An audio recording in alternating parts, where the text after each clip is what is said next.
mfano, kila mtu unayemwona hapa kuna mahali ambapo ametokea, yani kuna mbari ambaye ametokea, ukoo alikotokea. Sasa inawezekana ametokea kwenye ukoo wa chimbuko la watu masikini sana. Ni kama tulikokuona kwenye kitabu kile cha Waamuzi mlango wa 6. Waamuzi mlango wa 6 unaweza kaona habari za Gideon alipoitwa na Mungu pale. Nini kilitokea?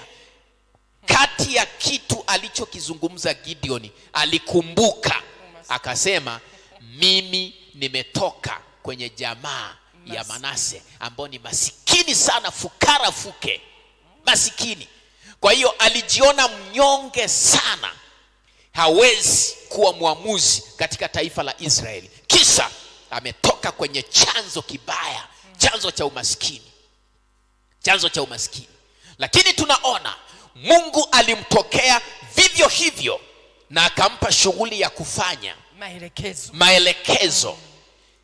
Divine instruction, maelekezo ya kiungu.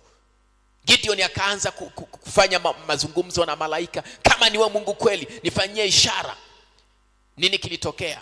Akapewa maelekezo, akaenda kutoa sadaka, akavunja ile madhabahu ya mababu yake, sijui akavunja ile madhabahu. Gideon akawa mtu mkubwa sana, akawa mwamuzi katika taifa la Israeli. Lakini nini? Kuna sadaka aliitoa. Sadaka aliitoa.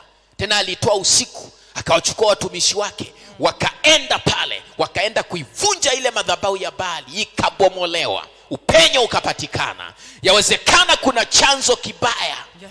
Chanzo kibaya kinachoharibu maisha yako, chanzo kibaya kinachozuia biashara yako isiendelee, chanzo kibaya kinachozuia watoto wako wasiendelee kusoma. Kila mwanafunzi, kila mtoto uliyezaa ameishia la 7 form 2, amejitahidi form 4, hakuna hata aliyefika chuo kikuu hata kimoja. Maana yake ni nini? Kuna chanzo kibaya kipo nyuma. Kuna chanzo kibaya, lazima ushughulike na hicho chanzo.